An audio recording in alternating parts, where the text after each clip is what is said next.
பைரவர் வழிபாடு எந்த நாளில் வழிபட்டால் என்னென்ன பலன்கள் கிடைக்கும் என்பதை தெரிந்து கொள்ளுங்கள்.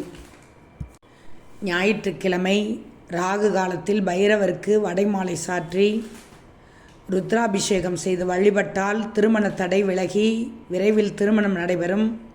கடன் சுமையால் அவதிப்பட்டு வருபவர்களின் கடன் தொல்லைகள் நீங்கும்.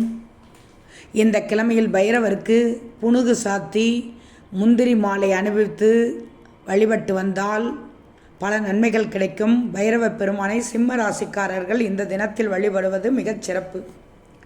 திங்கட்கிழமை அன்று வில்வ இலைகள் கொண்டு பைரவருக்கு அர்ச்சனை செய்து வழிபட சிவபெருமான் அருள் கிட்டும். சங்கடகர சதுர்த்தி அன்று பைரவருக்கு பன்னீர் அபிஷேகம் செய்து சந்தன காப்பு புனுகு சாத்தி வழிபட்டு வந்தால் கண் பார்வை சம்பந்தப்பட்ட நோய்கள் நீங்கும். கடகராசிக்காரர்கள் இன்று பைரவரை வழிபடுவது மிகச் சிறப்பு. செவ்வாய்க்கிழமையன்று மாலை வேளையில் பைரவருக்கு மிளகு தீபம் ஏற்றி வழிபட்டு வந்தால் இழந்த செல்வம் அனைத்தும் திரும்ப கிடைக்கும். மேச விருச்சிக ராசிகரார்கள் வழிபட உகந்த தினம். புதன்கிழமையன்று பைரவருக்கு நெய் தீபம் ஏற்றி வழிபட்டு வந்தால் பூமி நிலம் சம்பந்தப்பட்ட லாபங்கள் கிடைக்கும். மிதுனம் கன்னி ராசிக்காரர்கள் இந்த கிழமையில் பைரவரை வழிபடுவது சிறப்பு. ஒவ்வொரு வியாழக்கிழமைகளிலும் பைரவருக்கு மனம் உருகி விளக்கேற்றி வழிபட்டு வந்தால் ஏவல் பில்லி சூனியம் பாதிப்புகளிலிருந்து விடுபடலாம்.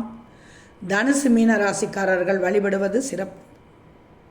வெள்ளிக்கிழமை மாலை நேரங்களில் பைரவருக்கு வில்வ இலைகள் கொண்டு அர்ச்சனை செய்து வழிபட்டு வந்தால் செல்வ வளம் பெருகி சகல ஐஸ்வர்யமும் கிட்டும்.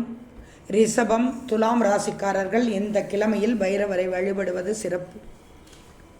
சனி பகவானின் குருவான பைரவரை சனிக்கிழமையில் பிரத்யேகமாக வழிபடுவதால் அஷ்டமச்சனி ஏழரை சனி அர்த்தாஷ்டமச்சனி போன்ற சனி பகவானின் தாக்கங்களில் இருந்து விடுபட்டு நன்மைகள் அடையலாம். இந்த கிழமையில் மகரம் கும்ப ராசிக்காரர்கள் வழிபடுவது மிகச் சிறப்பு. மேற்கூறிய நாட்களில் பைரவரை வணங்கி வந்தால் சகல ஐஸ்வர்யங்களும் கிடைக்கும்.